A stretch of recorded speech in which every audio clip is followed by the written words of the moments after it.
আসসালামু আলাইকুম শিক্ষার্থী বন্ধুরা, কমার্স ক্লাসে তোমাদেরকে স্বাগতম। কেমন আছো তোমরা সবাই? আশা করি অনেক ভালো আছো। আজকে আমি তোমাদেরকে শিখাবো নবম দশম শ্রেণীর হিসাব বিজ্ঞান বইয়ের তৃতীয় অধ্যায়, অর্থাৎ দুতরফা দাখিলা পদ্ধতি, এই অধ্যায়টি।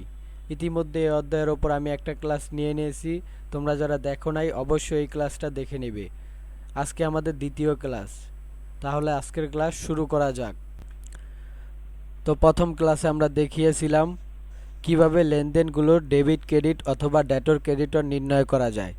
আজকে আমরা দেখাবো লেনদেনগুলোর হিসাবের শ্রেণী অথবা শ্রেণীবিভাগ কিভাবে নির্ণয় করা হয় এবং লেনদেনগুলোর হিসাব সমীকরণের ওপর প্রভাব নির্ণয় অথবা হিসাবের হ্রাস বৃদ্ধি কিভাবে নির্ণয় করা যায়।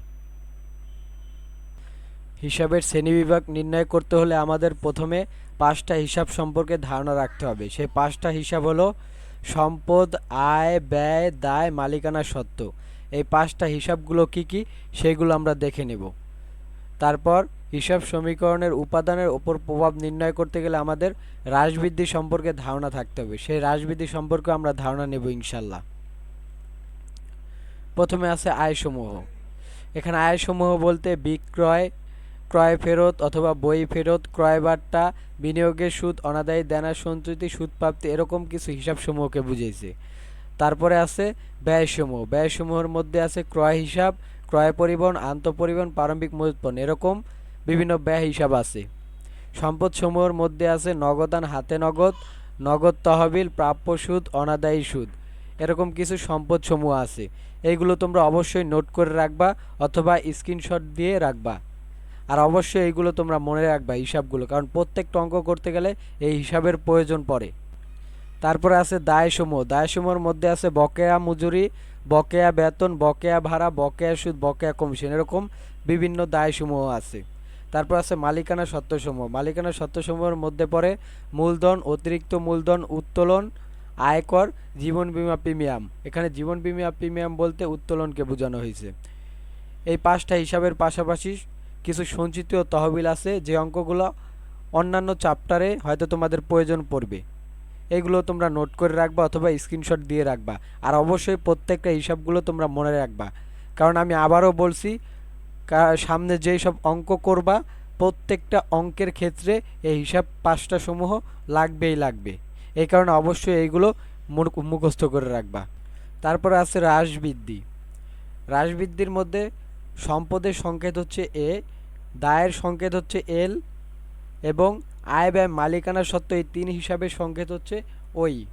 যদি সম্পদ বৃদ্ধি পায় তাহলে ডেবিট হবে, যদি সম্পদ হ্রাস পায় তাহলে ক্রেডিট হবে। আর দায়ের ক্ষেত্রে তার উল্টোটা, যদি দায় হ্রাস পায় তাহলে ডেবিট হবে, যদি দায় বৃদ্ধি পায় তাহলে ক্রেডিট হবে। ওই আর দায়ের ক্ষেত্রে একই নিয়ম। ওইর ক্ষেত্রেও যদি হ্রাস পায় তাহলে ডেবিট হবে, যদি ওই বৃদ্ধি পায় তাহলে ক্রেডিট হবে। আর যদি তোমরা এরকম বাংলায় ব্যয় হিসাব লেখো তাহলে এরকমভাবে লিখতে হবে, ব্যয় বৃদ্ধি পেলে ডেবিট হবে, ব্যয় হ্রাস পেলে ক্রেডিট হবে। আমি তোমাদেরকে সাজেস্ট করব তোমরা অবশ্যই ইংলিশে ওই হিসাব লিখবা, কারণ ওই হিসাবের মধ্যে আয় ব্যয় মালিকানা সত্ত্ব এই তিনটাকেই বুঝাইছে। আর যদি তোমরা ওই না লেখে ব্যয়ের ক্ষেত্রে ব্যয় হিসাব লেখো, সেই ক্ষেত্রে তোমাদের সম্পদের রুলস অনুযায়ী চলতে হবে। যেমন সম্পদে আছে সম্পদ বৃদ্ধি পেলে ডেবিট হবে আর হ্রাস পেলে ক্রেডিট হবে, তাই ব্যয়ের ক্ষেত্রেও একই নিয়ম, ব্যয় বৃদ্ধি পেলে ডেবিট হবে, হ্রাস পেলে ক্রেডিট হবে। তোমরা অবশ্যই ওই দিয়ে করবা। ওইর ক্ষেত্রে আর এলের ক্ষেত্রে একই নিয়ম। তো এখন আমরা 2টা প্রশ্নের অ্যান্সার করব, তাহলে আমাদের ধারণা চলে আসবে অঙ্কের প্রতি। তো প্রশ্নে বলছে তামিম এন্টারপ্রাইজ 50,000 টাকা নিয়ে মার্চ মাসে ব্যবসায় শুরু করে। মার্চের 3 তারিখে বলছে জীবন বীমা প্রিমিয়াম প্রদত্ত হলো 2,000 টাকা। 5 তারিখে বলছে একটি আলমারি ক্রয় 10,000 টাকা। এখানে আলমারি বলতে আসবাবপত্রকে বোঝানো হয়েছে, এখানে জীবন বীমা প্রিমিয়াম বলতে উত্তোলনকে বোঝানো হয়েছে। 7 তারিখে বলছে ভাড়া প্রদান করা হলো 5,000 টাকা। 9 তারিখে বলছে একটি পুরাতন কম্পিউটার বিক্রয় 15,000 টাকা। এখানে কম্পিউটার বলতে অফিস সরঞ্জামকে বোঝানো হয়েছে। 11 তারিখে বলছে কমিশন পাওয়া গেল 3,000 টাকা। প্রথম প্রশ্নে বলছে লেনদেনগুলোর হিসাবের শ্রেণী অথবা হিসাবের শ্রেণীবিভাগ নির্ণয় করো। তো এটা কিভাবে নির্ণয় করতে হয় আমরা সরাসরি অ্যান্সার দেখব। অ্যান্সার করার সময় শুরুতেই টাইটেল এরকমভাবে সাজিয়ে নেবা, লেনদেনগুলোর হিসাবের শ্রেণীবিভাগ নির্ণয় করা হলো। তো ছক এরকমভাবে হবে, তারিখ, সংশ্লিষ্ট হিসাব, হিসাবের শ্রেণী অথবা হিসাবের শ্রেণীবিভাগ এরকমভাবে হবে। তো যেহেতু 1 তারিখে বলছে এত টাকা নিয়ে ব্যবসা শুরু করছে, তো এটার নগদান হিসাব ডেবিট হবে আর মূলধন হিসাব ক্রেডিট হবে। এরকমভাবে ডেবিট ক্রেডিট আকারে তোমরা সাজায় নিবা। যেহেতু নগদান হিসাব একটা সম্পদ, এই কারণে আমরা হিসাবের শ্রেণীর ঘরে সম্পদ লিখছি। শুরুতে আমি বলে দেই যে যেই হিসাব সম্পদ ওইটা সম্পদ লিখতে হবে, যেটা মালিকানা সত্ত্ব এটা মালিকানা সত্ত্ব লিখতে হবে। ওই যে বলছিলাম যে হিসাব 5 প্রকার, তো এই হিসাবের মধ্যে এই যে কিছু কিছু হিসাব আছে, এই হিসাবগুলো তোমরা মনে রাখবা।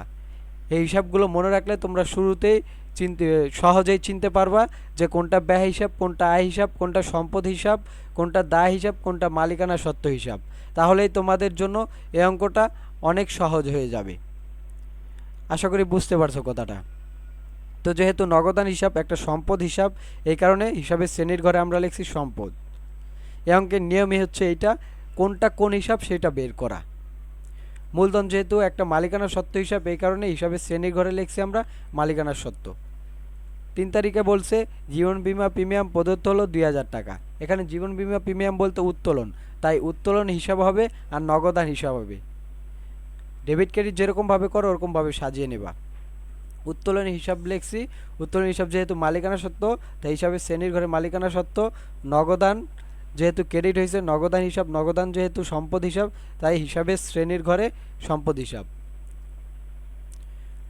5 তারিখে বলছে একটি আলমারি ক্রয় করা হলো 10,000 টাকা। এখানে আলমারি বলতে আসবাবপত্র, তাহলে আসবাবপত্র হিসাব হবে আর নগদান হিসাব হবে। আসবাবপত্র হিসাব যেহেতু সম্পদ, হিসাবের শ্রেণীর ঘরে সম্পদ লিখেছি। নগদানও যেহেতু সম্পদ, হিসাবের শ্রেণীর ঘরে সম্পদ লিখেছি। 7 তারিখে বলছে ভাড়া প্রদান করা হলো 5,000 টাকা। এখানে ভাড়া হিসাব আসবে আর নগদান হিসাব আসবে। এই 7 তারিখ ভাড়া হিসাব, নগদান হিসাব। ভাড়া হিসাব যেহেতু ব্যয়, এই কারণে হিসাবের শ্রেণীর ঘরে ব্যয় হিসাব লিখেছি। নগদান হিসাব যেহেতু সম্পদ, এই কারণে হিসাবের শ্রেণীর ঘরে সম্পদ হিসাব লিখেছি। 9 তারিখে বলছে একটি পুরাতন কম্পিউটার বিক্রয় 15,000 টাকা। এখানে কম্পিউটার বলতে অফিস সরঞ্জামকে বোঝানো হয়েছে, তাহলে অফিস সরঞ্জাম যেহেতু বিক্রয় করছে তাহলে নগদান হিসাব ডেবিট হবে, অফিস সরঞ্জাম ক্রেডিট হবে। এখানে নগদান হিসাব যেহেতু সম্পদ, হিসাবের শ্রেণীর ঘরে সম্পদ লিখেছি। অফিস সরঞ্জাম একটা সম্পদ হিসাব, এই কারণে হিসাবের শ্রেণীর ঘরে সম্পদ লিখেছি। 11 তারিখে বলছে কমিশন পাওয়া গেল 3,000 টাকা। এখানে নগদান হিসাব আসবে আর প্রাপ্ত কমিশন হিসাব আসবে। যেহেতু নগদান হিসাব সম্পদ, এই কারণে হিসাবের শ্রেণীর ঘরে সম্পদ লিখেছি। যেহেতু প্রাপ্ত কমিশন হিসাব আয়, এই কারণে হিসাবের শ্রেণীর ঘরে আয় হিসাব লিখেছি।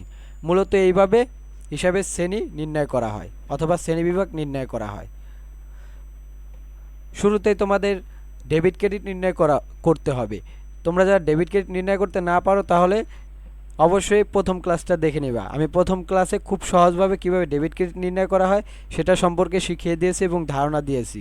ওই ক্লাসটা তোমরা অবশ্যই দেখে নেবা, তাহলে এই ক্লাসটা তোমাদের জন্য খুবই সহজ হবে। এখন আমরা দ্বিতীয় প্রশ্ন দেখব। দ্বিতীয় প্রশ্নে বলছে লেনদেনগুলোর হিসাব সমীকরণের উপাদানের প্রভাব নির্ণয় করো। অথবা এই প্রশ্নটা আরেকভাবে থাকে যে লেনদেনগুলোর হ্রাস বৃদ্ধির পরিমাণ নির্ণয় করো। হ্রাস বৃদ্ধি কীভাবে নির্ণয় করা হয় সেটা দেখা দিলাম।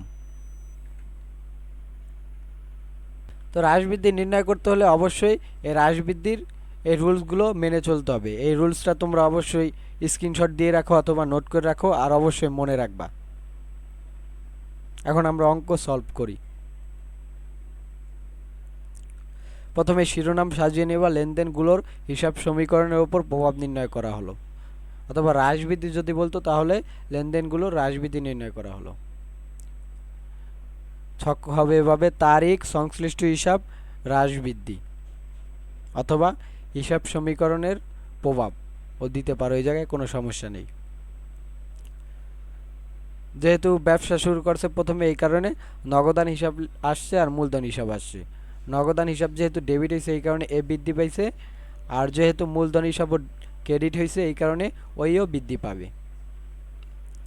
তারপর 3 তারিখে বলছে জীবন বীমা প্রিমিয়াম প্রদান করা হলো, এই কারণে উত্তোলন হিসাব আসবে, নগদান হিসাব আসবে। উত্তোলন হিসাব যেহেতু ডেবিট, এই কারণে ওই হ্রাস পেয়েছে। নগদান হিসাব যেহেতু ক্রেডিট, এই কারণে এ হ্রাস পেয়েছে। মার্চের 5 তারিখে বলছে আলমারি ক্রয়, এই কারণে আসবাবপত্র হিসাব ডেবিট হয়েছে, নগদান হিসাব ক্রেডিট হয়েছে।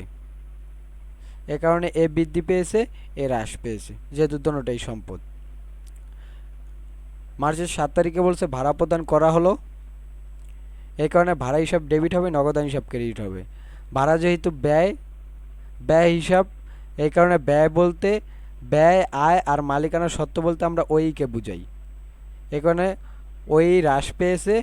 আর নগদান বলতে সম্পদকে বোঝায়, এ হ্রাস পেয়েছে। 9 তারিখে বলছে পুরাতন কম্পিউটার বিক্রয়, এই কারণে নগদান হিসাব ডেবিট হয়েছে, অফিস সরঞ্জাম হিসাব ক্রেডিট হয়েছে।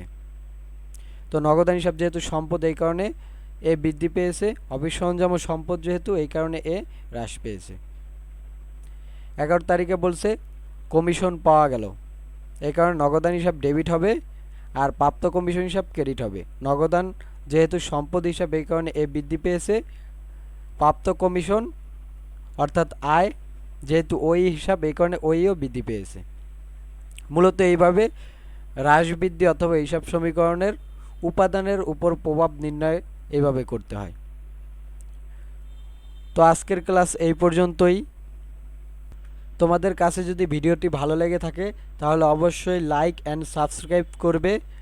আর যদি তোমাদের কোনো প্রশ্ন থাকে তাহলে অবশ্যই কমেন্ট বক্সে জানাবে। দেখা হচ্ছে অন্য কোনো টিউটোরিয়ালে। ভালো থেকো, সুস্থ থেকো। আল্লাহ হাফিজ।